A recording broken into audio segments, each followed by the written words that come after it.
에스겔 선지자는 27장 전반부에서 두로라는 나라의 화려함과 풍성함에 대해서 설명을 했죠. 두로는 무역하는 그런 나라였습니다. 지금으로 말하면 수입과 수출, 수입보다는 수출을 많이 해서 나라가 부강한 그런 나라가 구약 성경에 나오는 두로예요. 두로.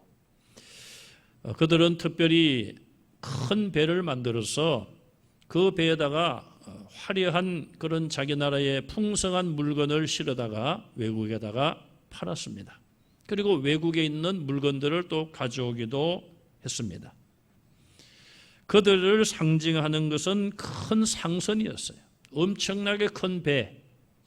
지금도 우리나라가 이 조선 사업에서 두각을 나타내고 세계에서 가장 큰 배들을 우리나라가 만들어냅니다. 얼마나 자랑스럽습니까? 그 옛날에 두로가 그런 나라였다는 것이죠. 그런데 하나님께서는 그들에게 깨우침을 주시는 겁니다. 너희가 배를 만들어서 배를 자랑하는데 그 배를 만든 자재가 어디서 온 것이냐? 여러 나라에서 가져온 것이 아니냐?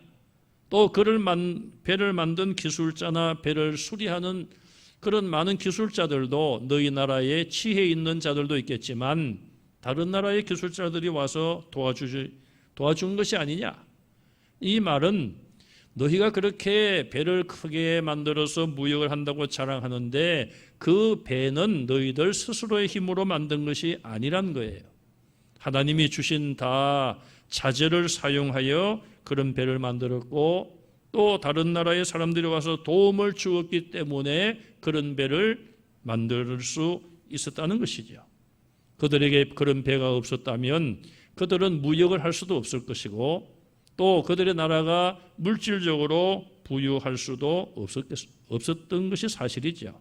그리고 하나님은 또 그들에게 말씀하십니다. 너희가 물질의 풍성함을 자랑하고 있다. 너희가 가지고 지금 있는 물건들을 보라. 다 여러 나라에서 가져온 것이 아니냐. 너희 나라의 풍성한 유리, 염료, 또 무슨 연체동물, 소란가요? 그런 것들을 너희가 다른 나라에 없는 그런 귀중한 것들이 풍부하기 때문에 그것을 갖다 주고 다른 나라의 금이라든지 귀중품이라든지 또 향료라든지 옷감이라든지 그런 너희들이 가지고 있는 누리고 있는 그 모든 것을 외국에서 가져왔다 이 말이죠. 그러니 그들 스스로의 힘과 능력으로 그런 부를 만들고 자기들이 많은 것을 누리는 것이 아니란 거예요. 어떤 선진국들은 가보면요, 그 나라에서 공산품이 별로 없어요. 왜? 환경을 나쁘게 만든다. 그래서 다 자기들의 풍부한 그 돈을 가지고 외국에서 공산품을 사오는 나라가 있습니다. 선진국 가운데. 참 어떻게 보면 굉장히 부러워요. 그 나라의 땅이나 공기 이런 것들은 오염이 안 되는 것이죠. 그리고 그 나라는 그냥 자연적인 것을 가지고 관광 수입이라든지 또 나무가 울창해서 나무를 팔기만 해도 많은 돈을 챙길 수 있고 부자로 살 수 있는 거예요. 그들의 부를 가지고 다른 나라에서 힘들게 만든 그런 가전제품 같은 것들을 쉽게 수입을 해가지고 그 나라 국민들이 편리하게 쓰는 것이죠. 자, 그런 나라들도 현재도 있는 거예요. 이 두로라는 나라도 결국 그런 나라와 비슷한 것이죠. 하나님이 주신 풍부한 것을 가지고 다른 나라에 갖다 주고 다른 나라의 것들을 가지고 와서 누리며 사는 거예요. 그래서 하나님께서는 그들에게 이 설명을 통하여서 23개 나라에서 37개 물건을 너희가 가져온다. 아예 그 모든 나라의 이름을 나열하고 37개의 품목을 성경에 다 기록하게 하시면서 왜 하나님이 이렇게 하실까요? 그 하나하나가 너희의 힘으로 얻은 것이 있느냐 그 말이에요. 다른 나라에서 가져온 것이다 그 말이에요. 그러면 다른 나라는 그 모든 것들이 어디서 났습니까? 주로 그 당시에 수입을 하고 수출을 한 물건들은 지금과 같은 어떤 공산품은 별로 없습니다. 텔레비전이라든지 그런 것이 옛날에 없었죠. 주로 하나님이 주신 천년 자연 그대로, 광산 그대로, 뭐 금이라든지 그런 귀중품들, 또 옷 같은 것도 하나님이 주신 걸 가지고 나무 같은 걸 통해서 만드는 거 아닙니까? 거기에다가 이제 좀 염료를 개발해 가지고, 뭐 염료도 지금 같으면 화학약품 같은 것을 씁니다마는 그 옛날에는 자연 속에서 염료를 취해서 물감을 들이고 염색을 하고 그렇게 하지 않았겠어요? 그러니까 수입하는 거나 수출하는 거나 대부분이 하나님이 주신 자연에서부터 얻은 것들이 대부분이에요. 그럼 하나님께서 말씀하시는 것이죠. 내가 다른 나라에 그런 물건들을 그 나라에 주었는데 너희가 내가 준 물건을 갖다 주고 내가 그 나라에 준 물건을 너희가 가져온 것이 아니냐. 결국 너희가 지금 가지고 풍부하게 편리하게 화려하게 누리고 사는 이 모든 것 다 그 주인은 나다는 것이죠. 여호와 하나님이시란 거예요. 결국 이 말씀은 네가 너를 내세울 것이 하나도 없다는 거예요. 모든 것이 내가 준 것이다.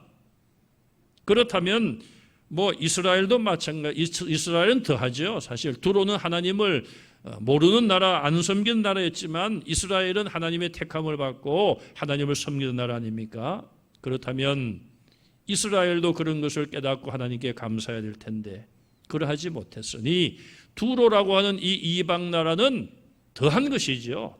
더 교만해지고 더 자기들을 내세우고 그런 삶을 살았다는 것입니다. 오늘 본문에 보시면은 그렇게 화려하고 부유하게 살았던 이 두로가 순식간에 멸망을 하고 만다는 것입니다. 하나님께서 바다의 풍랑을 일게 하십니다. 태풍을 보내시면은 잔잔한 바다의 풍랑이 일어나죠. 두로의 배가 그 풍랑을 만나서 좌초하게 되는 겁니다. 배가 가라앉게 되는 거예요. 그런 풍랑을 만났을 때 27절 이하에 보시면 사공이나 선장이나 배를 수리하는 자들이 속수무책이에요. 도무지 그 풍랑을 이겨내거나 피할 수 있는 재간이 없습니다. 완전히 침몰시킬 무서운 풍랑을 하나님께서 보내셨다. 그렇게 말씀하고 있어요. 그러자 겨우 목숨을 건져 육지에 온 선장이나 거기 탔던 사람들은 구사일생으로 육지에 올라옵니다. 그리고는 바다 깊숙이 침몰하고 있는 그 배를 바라보면서 통곡을 하고 죄를 머리에 뒤집어 쓰고 애곡하며 슬퍼하고 있어요. 그냥 슬퍼하는 것이 아니라 슬픈 노래를 지어서 애가를 부르면서 그 배가 침몰하는 것을 슬퍼하고 있다는 거예요. 배는 두로의 풍부함과 두로의 성공을 상징하는 것이 배인데 그 배가 가라앉는다는 의미는 그 배 자체도 가라앉지만은 두로의 침몰, 두로의 멸망을 예고하는 그런 장면이 아닐 수 없습니다. 실제로 두로는 이처럼 하나님이 보낸 풍랑, 바람에 의하여 그 배가 가라앉고 말았으며 나라 전체도 하나님께서 그 나라를 멸망시킨다는 것을 상징적으로 말하고 있어요. 두로가 망했다는 소식을 들은 주변 국가들, 두로와 무역을 했던 23개 나라의 그 나라 사람들은 두로의 멸망을 듣고 굉장히 놀라고 두려워합니다. 아니 어떻게 저렇게 강한 나라, 부유한 나라가 망했을까? 그러나 나중에는 두로를 비웃는 그런 상황으로 바뀝니다. 그 봐라, 그렇게 잘났다고 우리 앞에서 뻐기고 자랑하더니만 아주 잘 망했다. 뭐 그렇게 비웃을 것이죠. 개인이나 어느 단체나 국가도 마찬가지입니다. 항상 겸손해야 돼요. 교만하면 망할 수밖에 없습니다. 성경에 보면 이사야 선지자도 이사야 23장에서 두로와 시돈의 멸망에 대하여 예언을 했습니다. 이사야 23장 1절 이하에 다시서의 배들아 너희는 슬퍼 부르짖을지어다. 두로가 황무하여 집이 없고 들어갈 곳도 없으며 그 소식이 기띔 땅에서부터 그들에게 전파되었느니라. 두로에 대하여 누가 이 일을 전하였느뇨? 만군의 여호와께서 그것을 정하신 것이라. 두로의 멸망을 누가 정했느냐? 만군의 여호와가 정했다는 거예요. 이스라엘의 하나님만이 아니라 이스라엘뿐 아니라 세계 모든 나라를 흥망성쇠를 주관하시는 그 하나님이 두로를 망하도록 정하셨다는 것입니다. 모든 누리던 영화를 욕되게 하시며, 자, 그들은 영화를 누렸는데 그것을 이제는 반대로 욕을 당하게 하십니다. 세상의 모든 교만하던 자가 멸시를 받게 하려 하심이라. 교만의 극치를 나타내던 자들이 이제는 다른 사람들로부터 멸시를 받는 그런 자리로 하나님께서 그들을 내려보내신다는 것이죠. 이사야 23장 15절에 보면 그날로부터 두로가 한 왕의 연한같이, 한 왕의 연한, 한 왕이 다스리던 그 기간처럼 70년 동안 잊어버린 바가 되었다가, 사실 70년이면은 왕 몇 사람이 다스릴 그런 연한이 아니겠어요? 70년이 찬 후에 두로의 기생의 노래같이 될 것이라. 나라가 크게 멸망을 한 후에 70년이 지나서 조금 재기할 것 같지만은 기생의 노래처럼 되리라. 여러분, 기생의 노래는 헛된 것이요, 잠시 있다가 사라지는 것이 아니겠습니까? 인간의 순간적인 그런 짧은 그런 쾌락과 기쁨을 상징한다는 것이죠. 그들이 재기하지만은 세상의 쾌락을 또 잠깐 추구하다가 망한다는 뜻입니다. 본문의 에스겔 시대로부터 BC 332년 사이에 두로라는 이 나라는 약 230년 동안 250년 정도 되겠습니다. 250년 정도 동안 세 번에 걸쳐서 외적의 침략을 받았습니다. 첫 번째는 바벨론의 느부갓네살 왕의 침략을 받았고, 오늘 이 본문의 멸망이 예고된 것이 바로 첫 번째 침략을 말합니다. 남쪽 유다가 망하고 그 다음 해 BC 585년부터 573년까지 자그마치 12년 동안 바벨론의 공격을 받았어요. 여러분, 전쟁이 12년 동안 계속되고 강한 군대가 우리나라를 쳐들어와서 괴롭힌다. 참 죽을 지경 아닙니까? 어쨌든 그렇게 해서 바벨론의 느부갓네살 왕이 1차적으로 공격을 해서 이 두로를 거의 재기 불능 상태까지 만들었어요. 그러나 그 후에 다시 재기를 합니다. 그러나 그 다음 두 번째는 페르시아, 성경에 바사라고 그러죠. 페르시아 제국의 아하수에로 왕, 성경에도 나옵니다마는 그 아하수에로 왕이 두 번째로 이 두로를 침략하는데 BC 343년. 마지막 세 번째는 그리스의 알렉산드로스 대왕이 BC 332년에 다시 이 두로를 침략합니다. 앞에 바벨론의 느부갓네살 왕이나 페르시아의 아하수에로 왕은 이 두로를 완전히 정복을 못했습니다. 왜냐하면 점전 시간에 말씀을 드렸는데 이 두로라는 나라가 이렇게 육지에 대륙에 붙어 있습니다마는 거기서 바다 쪽으로 지중해죠. 바다 쪽으로 800m 앞에 큰 섬이 하나 있어요. 그래서 그들은 그 섬에다가 또 큰 도시를 만들어 놨어요. 그래서 외국 군대가 이 육지에 있는 자기들의 나라를 공격해 오면은 그들은 뭐 배가 많이 있으니까 또 800m밖에 안 되니까 배를 타고 그 섬으로 피신을 하는 거예요. 그러니 다른 나라들은 육지로 공격을 해와서 육지에 있는 두로라는 나라는 점령을 했지만 거기서 800m 떨어져 있는 지중해에 있는 큰 섬, 큰 도시로 만든 그 지역은 점령하지 못하는 거예요. 그래서 늘 완전한 점령을 못했는데 세 번째 그리스의 알렉산드로 대왕은 달랐습니다. 그는 육지에 있는 두로성의 건물들을 다 파괴했어요. 그리고 거기서 나오는 건축 폐기물이죠. 뭐 돌이라든지 흙이라든지 또 다른 건축 폐기물들을 가지고 그 800m 떨어져 있는 그 섬까지 바다를 메꾼 거예요. 그러니 얼마나 많은 건물들을 부수어서 그걸 메꾸었겠습니까? 그래가지고 다리를 만든 거예요. 다리를 놔가지고 결국은 군대가 그 거리 들어가서 섬까지 정복을 하고 이 두로는 거의 완전한 멸망에 이르게 되었습니다. 그것이 BC 332년에 이루어진 역사적인 사실입니다. 그때의 두로의 국민들 2,000명이 붙잡혀서 십자가에 처형을 당했습니다. 여러분, 우리가 예수님의 십자가는 우리가 사모하고 참 예수님이 나를 대신하여 죽으셨고 나를 구속하셨기 때문에 십자가 그렇게 찬송합니다마는 이 십자가는 정말 고난의 형틀, 또 흉악한 죄인들을 죽이는 형틀이었고 또 이런 경우는 억울하게 전쟁에 패배당한 그 나라 국민들이 결국은 잡혀서 십자가에서 처참하게 죽어갔어요. 2,000명이 죽었고 3만 명이 노예로 팔려갔어요. 3만 명.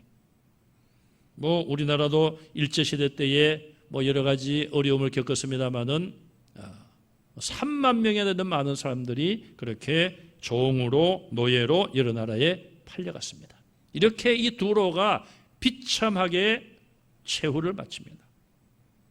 자, 이런 이 두로가 재기에 실패하고 지금은 그 지역에 6,000명 정도가 살고 있다고 합니다.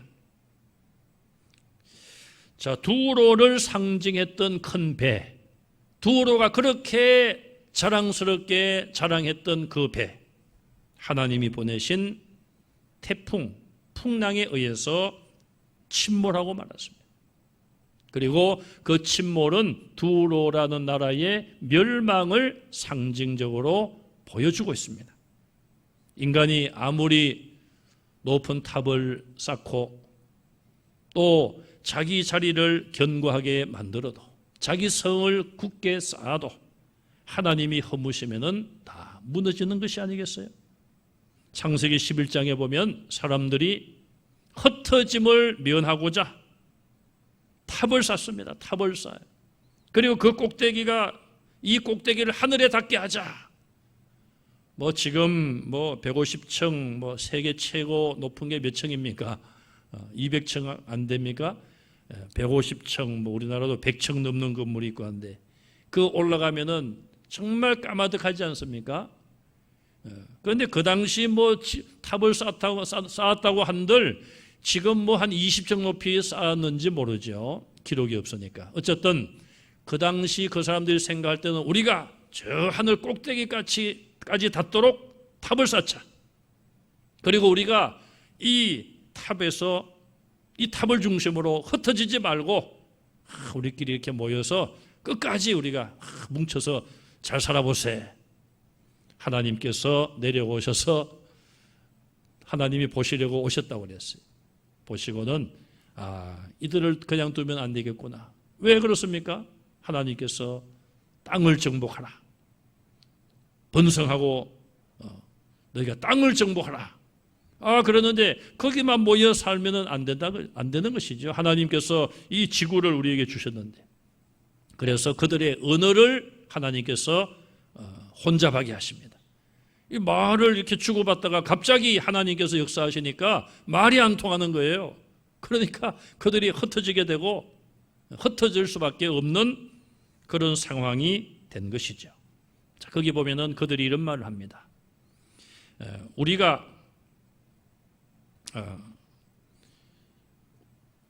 탑을 쌓고 우리의 이름을 내고 우리의 이름을 내자. 여러분, 그때나 지금이나 사람들은 우리나라는 이름이 세자입니다마는 자기 이름을 내는 것을 그렇게 좋아했던 것 같아요. 자기 이름이 높아지고 자기 이름이 어디 신문에 나고 뭐 나쁜 것으로 나는 게 아니고요. 신문에 나고 방송에 나고 저도 지난 몇 달 동안 뭐 원치 않게 CTS라든지 뭐 이런 데서 몇 번 이렇게 났어요. 지역 신문에도 나오고. 그러니까 우리 성도님들이 권사님들이 오셔가지고 목사님 텔레비전에서 목사님이 나왔는데 막 눈물이 나왔어요. 글쎄요, 뭐 저의 찐한 팬인지 모르겠습니다만 뭐 목사를 사랑하시니까 그런 말씀을 하시더라고요. 자, 우리의 이름을 내자. 이 얼마나 교만한 거예요, 하나님 앞에. 또 흩어지지 말자. 우리의 이름을 내자. 이거는 교만을 말하는 것이죠. 자기 자랑, 자기 교만. 흩어지지 말자. 하나님의 원칙에 도전하는 거예요. 그래서 하나님이 그들을 흩어졌습니다. 두로가 그렇게 잘 살게 된 것 앞에서 하나님께서 다 내가 준 것 아니냐. 그러나 그들은 그것을 깨닫지 못하고 하나님의 경고도 무시하고 자기들 자랑에 빠져 있고 자만에 빠져 있고 말았습니다. 여러분, 교만하면 개인이나 회사나 어떤 단체나 어떤 나라나 어떤 정권이나 다 망할 수밖에 없어요. 우리나라의 역사를 보더라도 우리나라의 개인이나 기업이나 정권의 역사들이 그걸 보여주지 않습니까? 여러분, 실수를 하지 않는 사람이 누가 있습니까? 다 실수를 하는 거예요. 그러나 하나님 앞에서 우리가 잘못한 부분이 있으면 하나님, 제가 잘못했습니다. 용서해 주십시오. 하나님은 그걸 원하시고 그걸 기다리는 거 아니겠어요? 또 나라의 지도자도 마찬가지예요. 누가 뭐 잘못되라고 정책을 정한 사람이, 처음부터 정한 사람이 누가 있습니까? 이렇게 하면 될 것 같아서 정책을 정해서 시행해 보니 시행착오가 있고 미흡한 점이 있어요. 그러면은 겸손하게 잘못된 것을 받아들이고 인정하고 죄송합니다. 다시 한번 잘해보겠습니다. 이것이 지도자의 자세가 아닐까요? 끝까지 문제 없습니다. 잘 되고 있습니다. 다른 사람들은 생각이 다른데 대다수의 국민들은 동의하지 않는데 지도자 혼자 그렇게 떠든다면 그게 되겠습니까? 미국 트럼프 대통령 이야기를 제가 가끔 하는데 저도 그 대통령 마음에 안 들어요. 너무 교만스럽고요. 너무 거만하고 그렇습니다. 두로는 결국 교만하기 때문에 나라가 망하고 말았어요. 저와 여러분들은 우리나라가 망하기 원하는 사람 아무도 없습니다. 또 지도자나 어느 개인도 멸망하기를 원하는 사람 아무도 없습니다. 우리는 정말 그들이 자기들의 책임을 깨닫고 또 잘못된 점을 깨닫고 시인하고 인정하고 겸손한 마음으로 정말 국민들을 위해서 섬기는 자세로 그렇게 다시 나라를 이끌어가기를 위해서 하나님께 기도해야 되고요. 하나님께서 또 그런 마음을 주시고 그런 지혜를 주시도록 기도해야 됩니다. 또 이 나라 이 민족이 이념을 떠나서 정말 하나로 뭉쳐서 이 세계에 정말 지금까지도 하나님의 은혜로 여러분 우리나라의 역사를 보세요. 135년 전에 복음이 들어옴으로부터 이 민족은 크게 바뀌어졌습니다. 우리의 선진들이 얼마나 135년 동안 기도를 많이 했습니까? 기도는 공짜가 없습니다. 때가 되면 열매를 맺습니다. 저를 기준으로 해서 할머니, 할아버지, 정조부, 고조부까지 초대의 그 성도들이 우리의 믿음의 어르신들이 얼마나 기도를 했겠습니까? 뭐 다른 사람들은 샤머니즘이다, 미신적인 신앙이다, 비웃어도 괜찮습니다. 왜? 성경은 우리에게 하나님 말씀대로 순종하고 살고 또 우리가 믿음으로 기도하면 하나님이 은혜와 복을 주신다고 약속했기 때문에 우리는 그걸 믿는 것이지 다른 사람이 기복신앙이다, 뭐 새벽기도 필요 없다 비판해도 우리는 조금도 거기에 대해서 우리 마음은 흔들리지 않습니다. 사탄은 우리가 그런 말을 들을 때에 우리 마음이 약해지고 또 우리가 이렇게 예배에 모이기 어려운 이런 상황, 사탄이 가장 좋아하는 상황일지 모릅니다. 그러나 우리는 다시 일어설 수 있습니다. 겸손한 마음으로 하나님께 기도해야 돼요. 제가 두 가지를 말씀을 드리고 싶습니다. 첫째는 우리가 의인의 기도가 돼야 돼요. 의인의 기도. 그 말은 우리가 의인으로 하나님 앞에 인정받을 수 있어야 돼요. 그럴 때에 우리의 간절한 기도가 하나님께 상달되고 응답받을 수 있다는 것이죠. 의인 10사람이 있으면 용서해 주겠다. 결국 아브라함이 하나님 앞에 의인이었습니다. 아브라함의 기도를 기억하셔서 롯의 가정을 구원해 주셨습니다. 우리의 기도가 의인의 기도가 돼야 돼요. 저는 참 그 말씀을 생각할 때마다 내가 아직 의인이 못 되는구나 하나님 보실 때에. 나라도 의인이라면은 내 기도를 하나님이 응답해 주실 텐데 그런 생각을 하면 가슴이 아파요. 우리 온 성도들이 대한민국의 숫자만 자랑할 것이 아니라 정말 우리 성도들이 하나님이 보시기에 내가 의인인가? 내 기도가 하나님 보실 때 의인의 간구로 하나님이 인정하실 수 있겠는가? 좀 깊이 생각하고 기도하면 좋겠어요. 결국은 의인의 기도가 되기 위해서는, 내가 의인으로 인정받기 위해서는 어떻게 해야 됩니까? 이미 태어날 때부터 죄인인데요. 믿음으로 의인 되었지만 결국 우리가 회개하는 것이죠. 하나님 앞에 우리의 죄를 자복하고 회개하여 예수 그리스도의 십자가의 보혈로 씻음 받으면 이제 의롭다 하신 분은 하나님이시니 누가 우리를 정죄하리요. 그래서 저는 우리의 기도의 양 가운데서도 회개 기도의 양이 하나님 보실 때에 차면은 그래 이제 됐다. 그때가 되면 우리가 지금 위에서 기도하는 이 코로나19도 정복될 줄로 믿습니다. 또 하나는 믿음의 양입니다. 믿음의 양. 믿음의 기도는 병든 자를 일으킨다고 그랬잖아요. 우리가 기도하면서도 얼마나 정말 간절한 믿음, 진실한 믿음으로 기도하는가. 하나님이 보실 때에 우리의 믿음의 양을 재어보시고 그래 그만하면 됐다 이제. 그런 시간이 올 때까지 낙심하지 마시고, 참 우리가 얼마나 낙심이 되겠습니까? 저도 인간적으로 생각해 보면은 8월 말까지 7월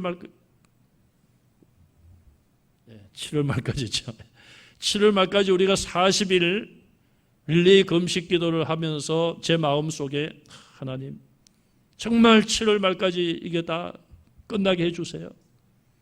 우리가 부족하지만은 성도들이 한 끼씩이라도 금식하며 기도합니다. 하나님 제발 도와주세요. 그런 마음뿐이었어요. 그런데 오늘 8월 19일 날 이런 결과가 나오니까 정말 인간적으로 생각하면은 참 허무하기도 하고 절망스러운 상황입니다. 그러나 그것조차도 우리는 인간의 생각으로 돌리고 하나님의 생각은 그렇지 않다. 하나님은 분명히 다르신 생각이 있을 것이다. 그런 믿음을 가지시고 우리가 믿음으로 끝까지 승리하시기를 주님의 이름으로 축원합니다.